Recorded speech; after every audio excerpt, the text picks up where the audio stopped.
you so much. It's really nice to be here with you. Yeah, thanks a lot, Suzanne. It's great to be with you, too.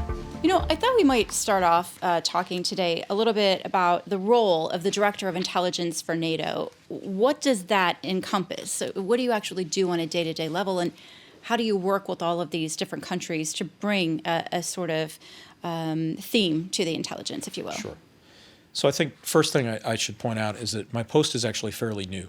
At the Warsaw Summit in 2016, allies agreed that they would create an Assistant Secretary General for Intelligence and Security, that we would create a Joint Intelligence and Security Division, and that we would also have this concept then of a NATO intelligence enterprise to go with that. I am the second ASG in this role, and the first from the U.S.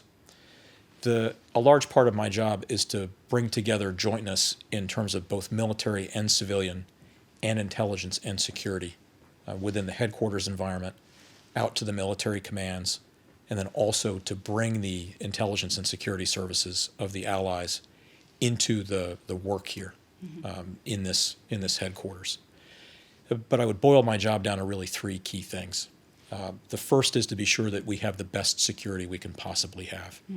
So to maintain very good security hygiene, hold very good standards, so that we have the right trust in place.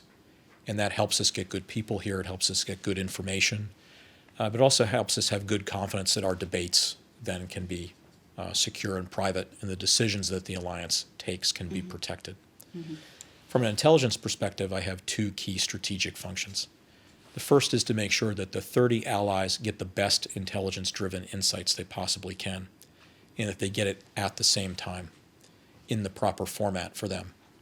So they're going to make military decisions, and they're going to make political, strategic decisions. So we have the two customer bases that need to be satisfied. But this first key task from an intelligence perspective is about ensuring that you're always ahead of the debate, very informed there, that you understand what they'll need, where the discussion will go, and you illuminate the issues and what they might mean. The third task overall, the second one for intelligence, is to constantly raise that baseline level of knowledge. So to draw on the 30 nations, 75 plus intelligence and security services, their experts, their information, to bring that to bear at the right time with the necessary condensation and focus, so that we can, again, not just inform, but also constantly improve in the accuracy and the depth. I have to ask you then, given what we've seen happen with the Russian invasion of Ukraine last year, how has that put more of a focus and urgency, if you will, to your job? So I think it's really shown that both intelligence and security have a very high priority and should have a very high priority. I tell you, from a security perspective first, it's hard to see how you think that you can take better decisions if you can't protect those decisions in the debate. Because you want to have a decision advantage. You want to be able to move and act and keep that to yourself, to have that power in the delivery. From an intelligence perspective, I argue central to good decision making is excellent intelligence. So to really understand the situation, to have that those insights from an intelligence perspective, and to have an intelligence-driven forecast as well. So I would tell you that I feel like we have demonstrated the value to a point that, if you will, our stock has never been higher within this system than it is right now. I can imagine. Explain to me, if you will, you don't have intelligence collectors from NATO specifically, do you? You rely on intelligence that is collected by other countries, just sort of the nuts and bolts of how that works. Yeah. This is a really complex part of the job. If you were to consider that I'm the head of an intelligence or security service, I don't have my own organic intelligence collection capability. I have some open source resources. I have access to the nations. They do obviously have collection capability. Yeah. But most of what I'm receiving is actually their judgments, their views on certain issues. NATO does have some of its own organic military collection, though. We have the NATO AWACS program, and we have the NATO AGS, so think UAVs, 5 UAVs that are radar capable. And allies will contribute. But I think the key thing I think people need to understand is that from my perspective as this Assistant Secretary General, I have nothing that the nations don't choose to provide. I need their people, I need their expertise for intelligence and security, and I need their information. And that's why one of my key points already has been then that the trust has to be very, very high and has to be very close, or I might not get all the necessary people and information to do the things we need to do. So I would think part of your role would be part diplomat in terms of expressing the need for sharing information and trying to convince people almost to share that information with you. Yeah, and that's actually the way I tend to think about it and the way I put it. I've worked in both military intelligence roles and civilian intelligence roles in NATO terms. I think we would say at home in defense intelligence and in national intelligence. In our system, you do have more of your own organic capability, and there's a lot more collaboration. But I worked for the DNI 2 or 3 times in the course of my career as an analyst and as a mission manager.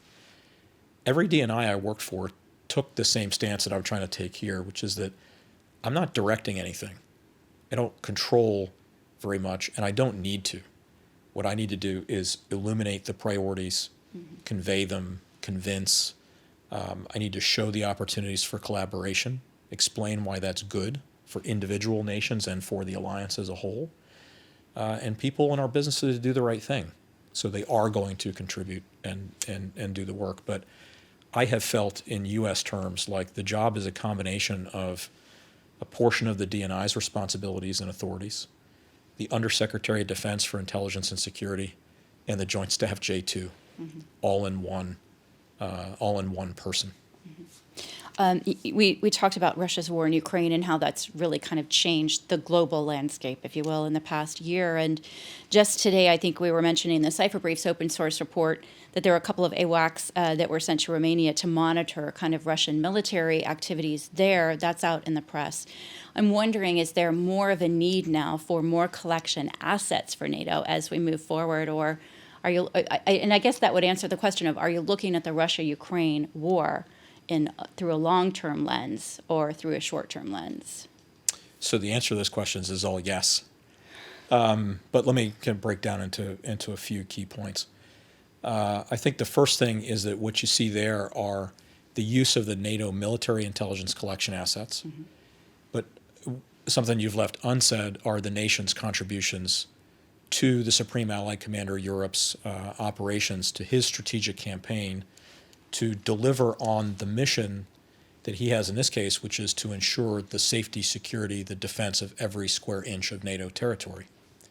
So what he's doing there is a defensive mission to reinforce the eastern flank, and a key piece of that is, in fact, improved intelligence, surveillance, and reconnaissance capability.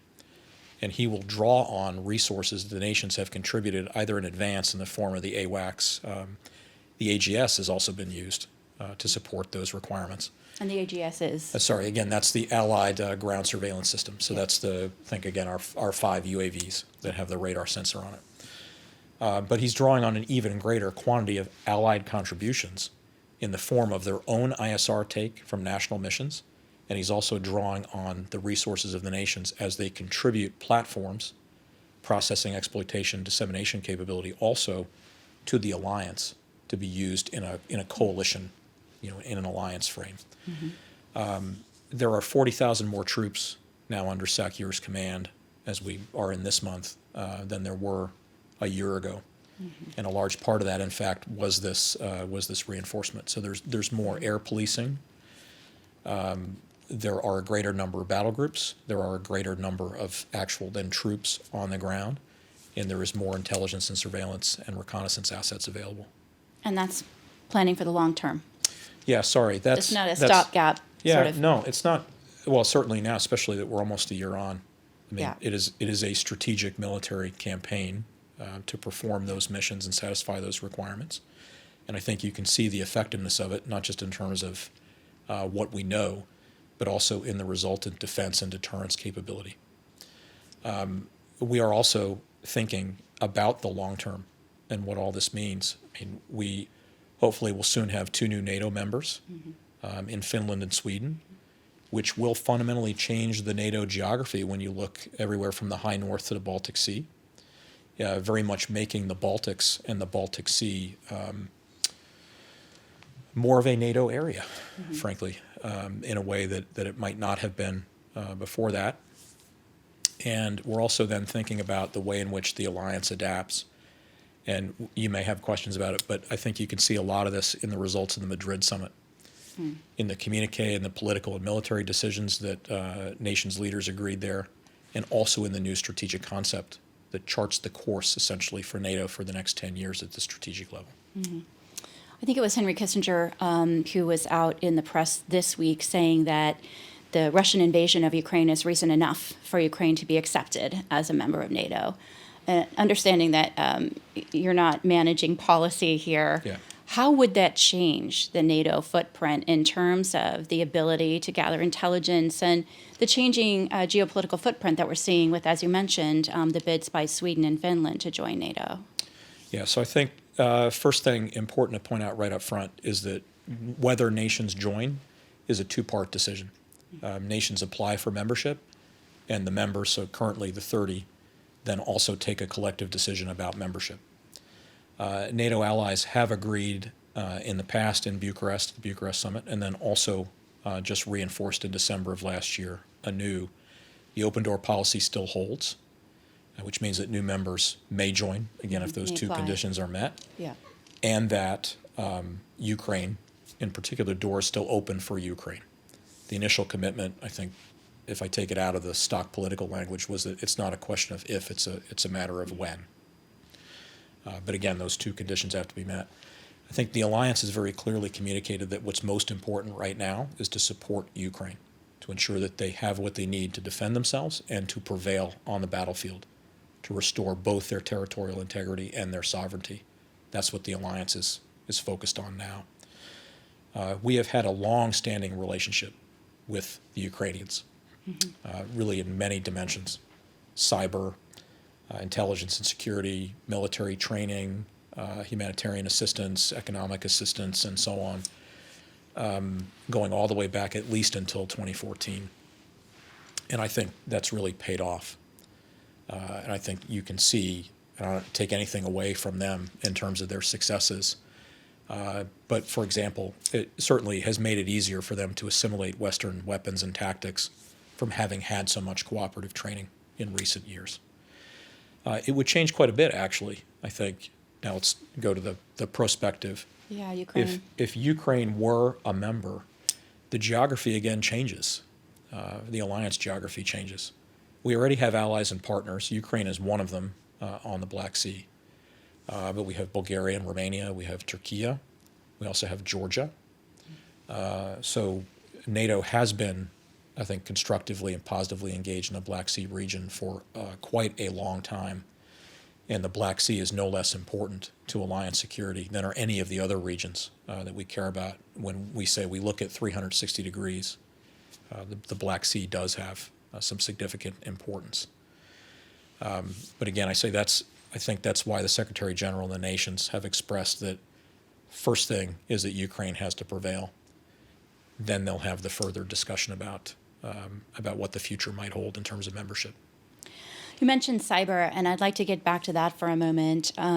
Russia has been known to be very capable when it comes to cyber activities. And Ukraine has always been kind of a test bed, if you will, for the launching of new cyber weapons or cyber tools targeting government or military or other things. NATO has invested considerably in cyber over the last couple of years. How does that impact what you're doing on the intelligence side? A great deal. I think so. First, if I talk about the strategic requirements, the alliance has stated, again publicly, that a cyber attack could also be a cause for an ally to submit an Article 5 request. So meaning under the Washington Treaty to ask for allied support in their defense.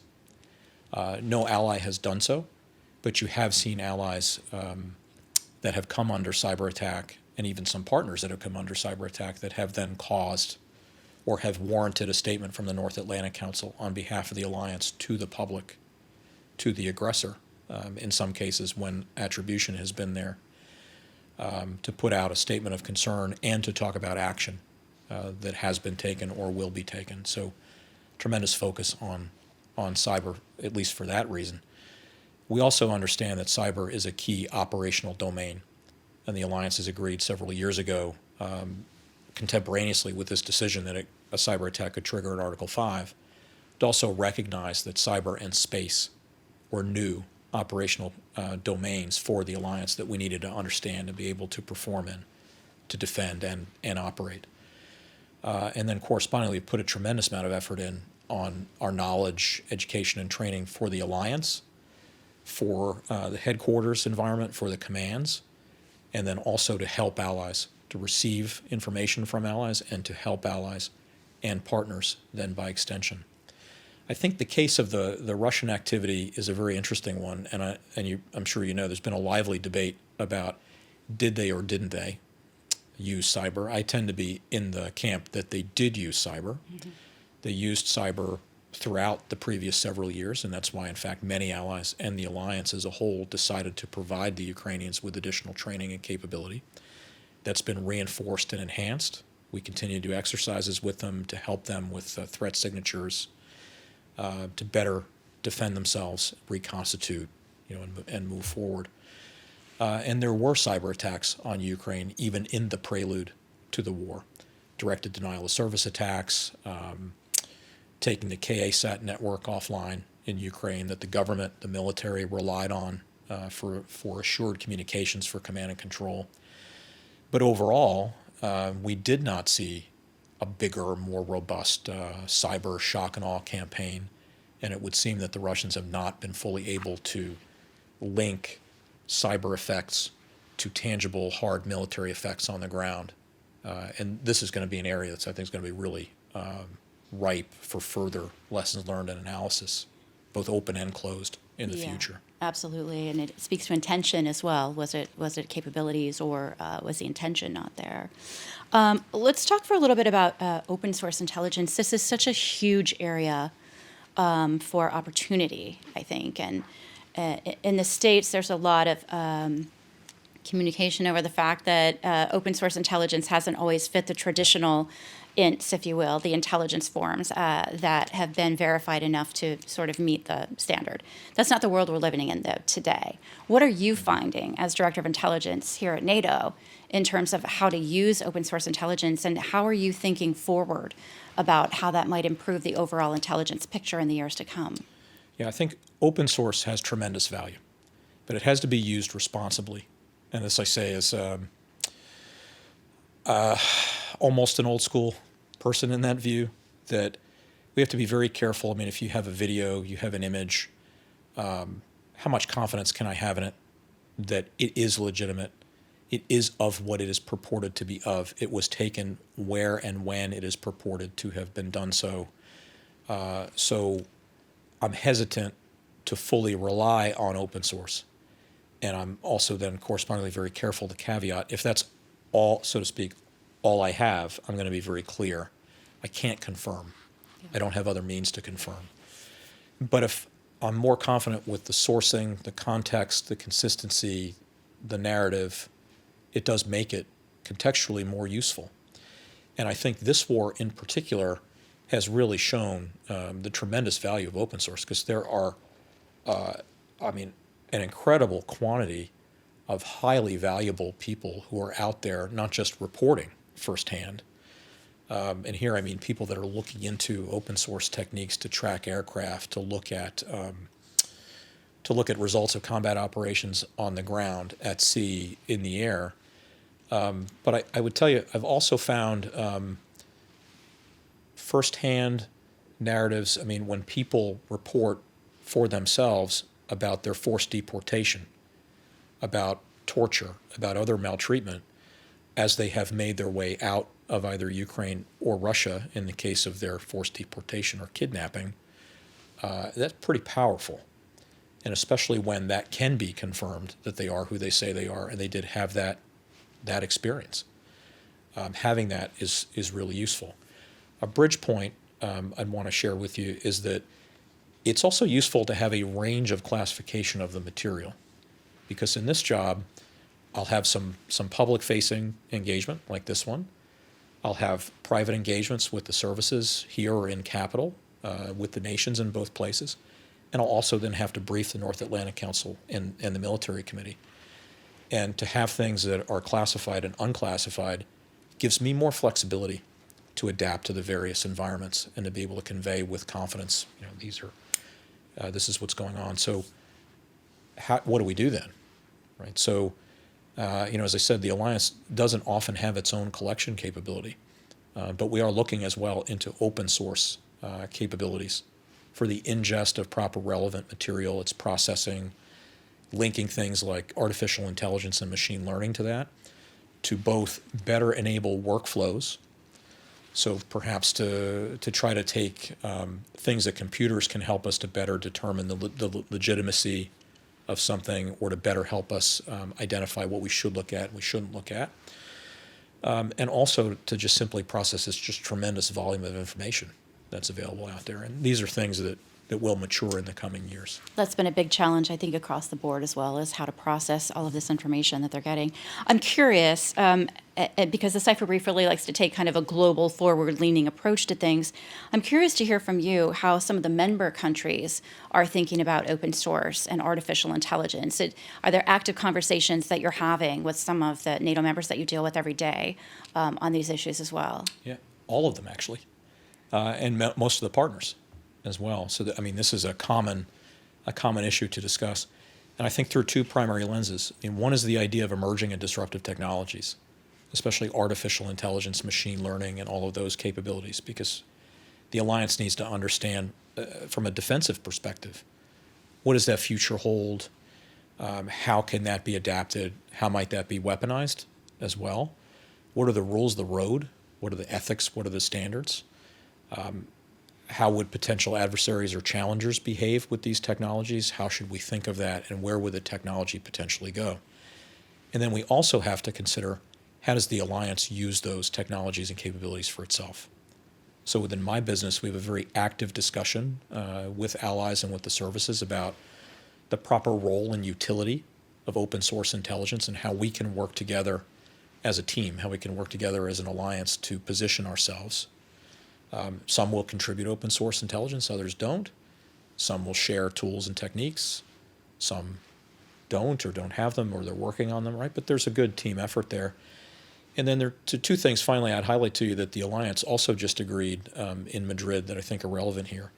One is the idea of a network called Diana, that is a defense innovation accelerator that the allies have agreed to, in which there will be cooperation on technology innovation and on its operationalization, the research and development and the fielding. And in fact, the first chair of this is actually coming from the Pentagon as an American of the board for this work. And that's a huge thing. And then relatedly, allies have also agreed to a trust fund that is essentially for investment in these areas. So there'll be a lot of connection and synergy between Diana as a network, a concept, and the investment fund, this trust fund, so that as they see where together, as a group of 30 or hopefully soon 32, it would be wise to make a cooperative investment. They'll have the resources to be able to do that. And AI and other related fields will be a piece of that. I was hearing about this in Washington, some rumblings about that this was happening, and it does seem like a fascinating experiment in terms of acting as an accelerator and taking on more of that private sector sort of approach to research and development, and see how NATO can benefit from that. Curious, your biggest challenges and opportunities in 2023 will be what? Well, I think the first one is the war. And although NATO is not a combatant, a participant in the war, we are supporting Ukraine. And I'm not fixated on the war. I have lots of other things I have to stay focused on, again, with that 360-degree perspective. But there is a tremendous amount of demand and focus on that. And Ukraine must prevail. So we have a huge effort and focus there. So I think operationally, that's one of the biggest things. We're constantly working on security and improving it and adapting, because the threat environment's not getting any easier. We've already mentioned cyber a few times, but cyber-related espionage is a big concern. But even traditional security threats are things that we also are very, very mindful of and work as a group to try to deal with. And that's something else in 2023. We need to be sure that we're, if I use NATO terms for a second, are we modernized and fit for purpose? Are we fully adapted to that threat landscape? Are we anticipating properly and positioning ourselves? From an intelligence perspective, I'm also focused on preparing for the summit, because NATO will have the summit in 2023 in Vilnius in July. And I think, not to presuppose what the final agenda will be, but I think fairly obvious that there'll be a large discussion about where we stand post-Madrid from 2022, especially the things about support to Ukraine, issues related to Eastern Flank reinforcement, force posture changes, potentially command and control changes, and so on. And we also have a related very high priority. I mean, allies agreed in the strategic concept that Russia and terrorism are the top two threats and adversaries. We also said that China's rise presents a strategic challenge to the international rules-based system. We'll have all that to maintain. But I think, too, personally, the end of my fourth year, so the end of my mandate, is this year. So as I think about 2023, I'm also thinking about potential leadership succession, about making sure that that's done smoothly, documenting everything to be sure that my successor has a turnkey operation with the proper policies and procedures and practices well established. Resources are there, the team is stable, and that I've transferred enough of the course for the future that they'll have something that they can inherit and move on very quickly into 2024. You mentioned cyber espionage. I want to know kind of how you're thinking about the impact of changing technologies on cyber espionage, both from an offensive and a defensive perspective. So I think the first thing I'd say is as an echo of one of the points I typically make in these sorts of interviews, which is that my bottom line judgment is that the attackers still have a big advantage over the defender. And we have to be very savvy to appreciate that we, from a defensive perspective, first have to consider that networks need to be secure, yes, and we have to understand that we need better security because we may have a penetration. And you have to have the right internal compartmentalization and control so that can't cause you a cascading series of failures. And I think in the industry they talk about this zero trust kind of mindset. That's what I'm getting at. Yeah. The second thing from a defensive perspective is that we have to be very mindful that security is not something you add last. Security is something that you live and breathe, and that when you take on a new initiative, we do what we call security by design, meaning that security is a factor right from the very beginning, and cybersecurity no exception. We put a lot of emphasis on the idea that cybersecurity is also not an island unto itself. Cybersecurity is a key pillar under a security umbrella. So when I think about things like insider threat management, physical security, and cybersecurity, I'm thinking about them as interrelated disciplines that are mutually supportive. I don't operate alone. The security team here, the Office of Security, does not operate alone for cybersecurity. We have a chief information officer. We have a NATO Communications Information Agency that builds and operates networks for the alliance, and so on.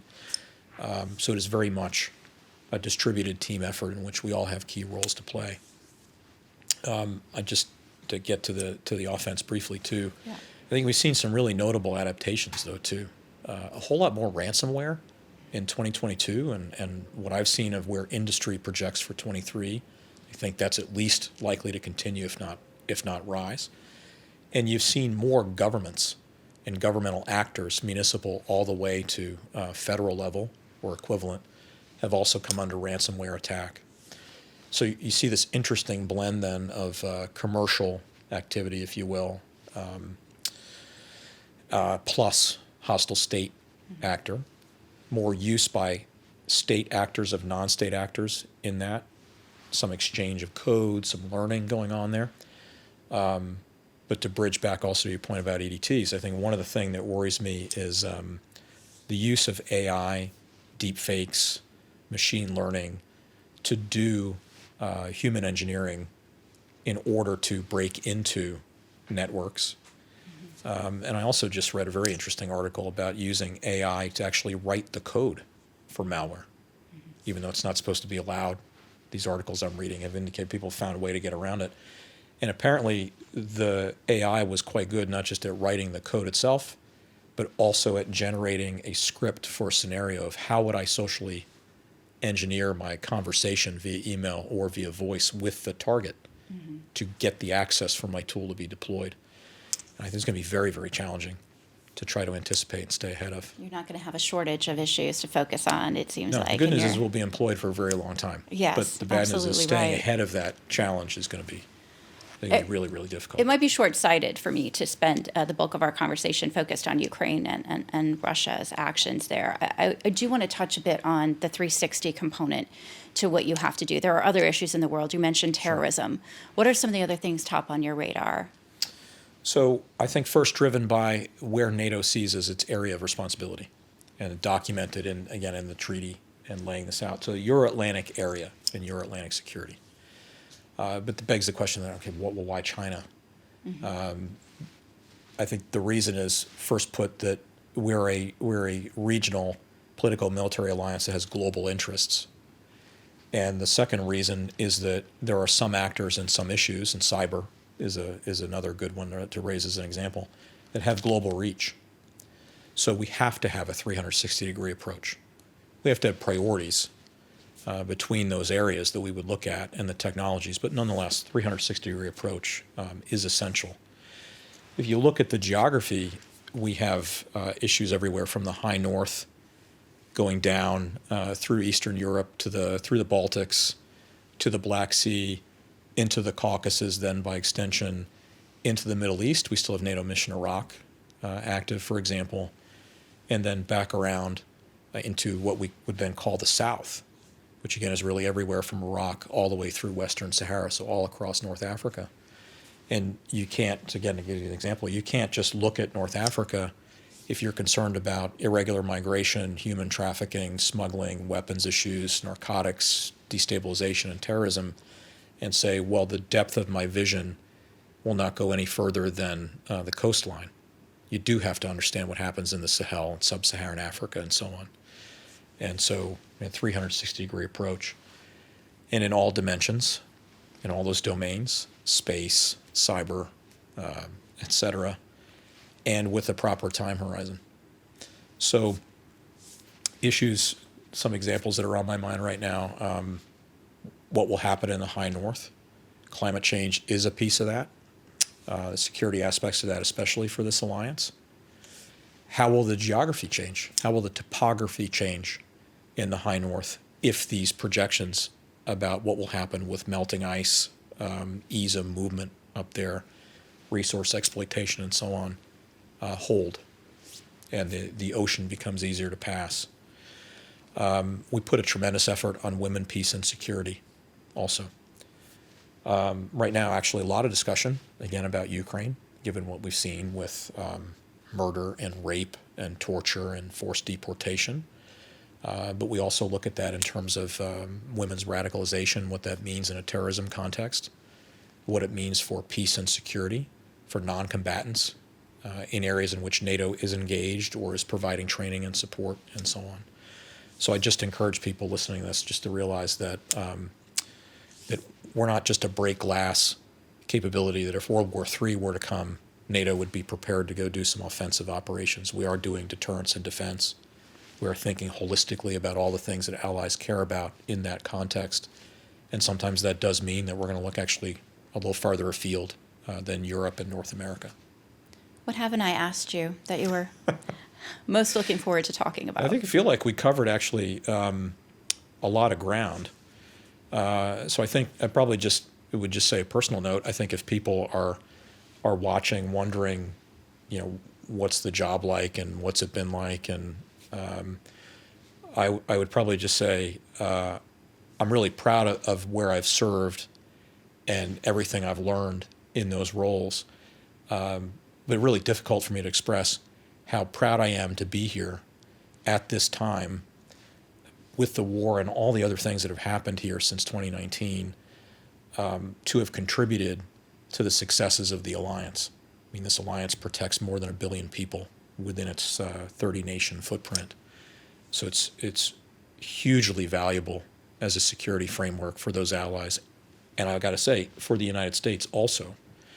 And I'm really proud to be an American here and to be a product of the American system of both defense and the intelligence community, because I have seen here as a NATO person now the power and reach, the capabilities that the United States has.